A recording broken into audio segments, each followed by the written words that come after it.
పలమనేరులో CPI ఆవిర్భావ దినోత్సవం ఘనంగా జరిగింది. ఈ సందర్భంగా నాయకులు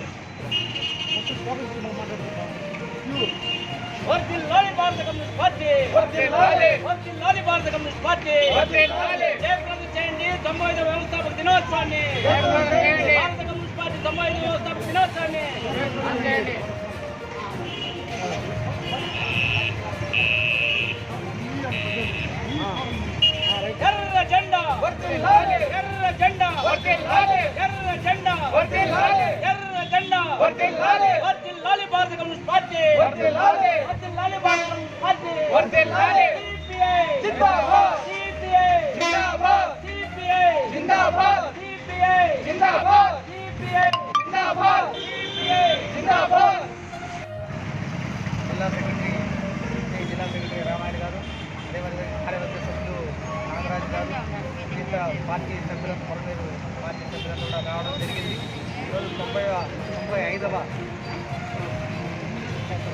ఈరోజు జరుగుతుంది కాబట్టి ఈరోజు రామాయణ ద్వారా సిపిఐ జిల్లా కార్యదర్శి రామాయణ ద్వారా ఈరోజు గడ్డ ఆవిష్కరణ చేసినట్టు ఈరోజు భారతదేశ వ్యాప్తంగా భారత కమ్యూనిస్ట్ పార్టీ ఆవిర్భవించి 95 సంవత్సరాలు అడుగుపెట్టే సందర్భంగా ఈరోజు భారతదేశ వ్యాప్తంగా వాడవాడగా 26వ తారీఖున జెండా పండగ చేసుకుంటున్న సందర్భంలోనే పలమనేరులో కూడా ఈరోజు ముందు రోజే వేయడం జరిగింది. వాస్తవంగా భారత రాజకీయాలు ఈరోజు కులాలు మతాలతో ప్రాంతీయ తత్వాలతో ప్రాంతీయ పార్టీలు ఏర్పడి లౌకిక వ్యవస్థను బాగా దెబ్బతీస్తూ ఉన్నాయి. ఫెడరల్ రాజ్యాంగాన్ని దెబ్బతీస్తూ ఉంది. మనధర్మ శాస్త్రాన్ని పాటుపడేదానికి ఆర్ఎస్ఎస్ సిద్ధాంతాన్ని ముందు తీసుకోవడానికి నరేంద్ర మోడీ ప్రభుత్వం ప్రయత్నం చేస్తూ ఉంది. దానికి తానంటే తందానంటూ ఈ రాష్ట్రంలో పాలకపక్షము ప్రతిపక్షం జగన్మోహన్ రెడ్డి చంద్రబాబు నాయుడు ఇద్దరు కుడి ఎడమలాగా నరేంద్ర మోడీకి మద్దతు తెలియజేస్తూ ఉంటారు. ఈరోజు భారతదేశంలో రైతులు లేనిదే రాజ్యం లేని చెప్తున్న దశ. రైతాంగం ఈరోజు 80% పైన రైతులున్న భారతదేశంలో రైతులు పండించే పంటకు గిట్టుబాటు లేకుండా ఆకలి చావులతో అప్పుల పాలతో ఆత్మహత్య చేసుకుంటా ఉంటే ఆ రైతాంగాన్ని ఆదుకోకపోగా రైతుకి వ్యతిరేకమైన చట్టాలు 3 చట్టాలు పార్లమెంటులో రాజ్యసభలో ప్రవేశపెడితే ఆ రాజ్యసభలో పార్లమెంటులో వైసీపీ అలాగే టీడీపీ ఎంపీలు రాజ్యసభ సభ్యులు ఓటేసేసి ఈరోజు ముసల కన్నీరు కాస్తూ ఉంటారు. వీళ్ళు లక్షల మంది రైతాంగం అక్కడ ఉద్యమం చేస్తూ ఉన్నారు. ఇప్పటికి 33 మంది రైతులు రైతు నాయకులు చనిపోయారు. వారి యొక్క ఆత్మఘోష కొడతా ఉంది. నరేంద్ర మోడీ ఏమాత్రంగా వారితో చర్చించడానికి ప్రయత్నం చేయడం వల్ల ఈరోజు జమ్మూ కాశ్మీర్లో ఎన్నికలు జరిగినాయి. లేదా మధ్యప్రదేశ్లో కాంగ్రెస్ పార్టీని కొనుక్కుందామా, రాజస్థాన్లో కాంగ్రెస్ పార్టీని కొనుక్కుందామా, మహారాష్ట్రలో శివసేన లేదా శరద్ పవార్ పార్టీ వాళ్ళని కొనుక్కుందామా, మన పార్టీ అధికారం రావాలనే ప్రయత్నం చేస్తారు తప్ప రైతాంగ సమస్య పరిష్కరించడం లేదు.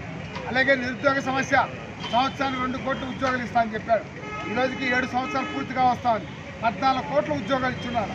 14 కోట్లు ఈ ఉద్యోగాలు ఈగిపోగా ఉన్న ఉద్యోగాలు ఊడ్చేస్తున్నాడు. ఈరోజు కాంట్రాక్ట్ వ్యవస్థని పెంచి పోషిస్తున్నాడు. రిజర్వేషన్ వ్యవస్థని దెబ్బతీస్తున్నాడు. ప్రైవేట్ రంగంలో ఫ్యాక్టరీలను మూతపడిపోయినాయి. ప్రభుత్వ సంస్థలు ఉన్నటువంటి ఫ్యాక్టరీలన్నీ నవరత్నాల కంపెనీలను కూడా అమ్మేస్తున్నాడు. కాబట్టి దీనికి వ్యతిరేకంగా రానున్న కాలం ఉద్యమం కొనసాగిస్తాము.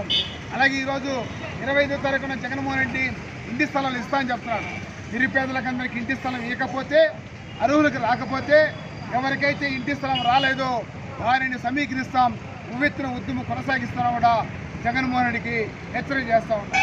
ఈరోజు 25వ తారీఖున ఏదో పెద్ద పండగ చేస్తాను, ఇల్లు ఇస్తానని చెప్తే 1 సెంటు భూమిలో 1.5 సెంటు భూమిలో వారు ఇల్లు కట్టుకొని ఆవునో ఎత్తునో ఆవునో లేదా ఎనుమునో మేకనో గొర్రెనో మేపుకోవాలంటే ఎలా మేపుకుంటానని అడుగుతూ ఉన్నాం. కాబట్టి కూలీల కోసం ఈరోజు 3 సెంట్లు భూమి ఇవ్వాలా, 5 సెంట్లు భూమి ఇవ్వాలా, ఆ పద్ధతిలో వాళ్ళు ఇల్లు కట్టుకోవడానికి 7 లక్షల రూపాయలు డబ్బులు ఇవ్వాలా. ఆ విధంగా కాకుండా ఏదో మేము ఇచ్చామని చెప్పి కన్నాయి లాభం లేదు. అటు పాలకపక్షం ప్రతిపక్ష పార్టీలు 2 ఈరోజు రైతులు ఇబ్బంది పడుతుంటే చూస్తూ ఊరుకో ఉన్నాయి. పక్కనే చంద్రబాబు నాయుడు నియోజకవర్గం, ఆయన ఇక్కడ కుప్పలో ఏనుగులు పడుతూ ఉన్నాయి. ఏనుగులు పడి రైతు పొలాల మొత్తం ధ్వంసం చేస్తామంటే ఏనుగులు పడి ధ్వంసం చేసిన రైతుల్ని పరామర్శిస్తున్నారా? ఆ రైతాంగానికి పంట నష్టం ఇస్తున్నారంటే ఇవ్వడం లేదు. స్థానిక ఎమ్మెల్యే కానీ లేదా ప్రతిపక్ష పార్టీ నాయుడు చంద్రబాబు నాయుడు కానీ ఈ జిల్లాల మంత్రులు కానీ ఎవరు కానీ ఏనుగులు పడి నష్టపోయినటువంటి రైతాంగాన్ని ఆదుకోవడానికి ఒక రైతు చనిపోయాడు, ఆ రైతును ఆదుకోవడానికి కానీ ప్రభుత్వం ఏమాత్రం పూనుకోవడం లేదు.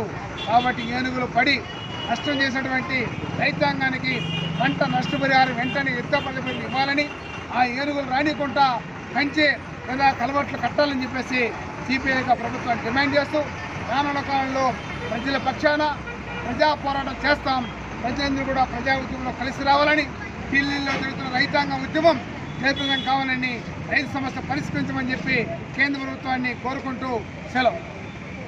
Please subscribe our Gem TV channel, click the bell icon, share the video.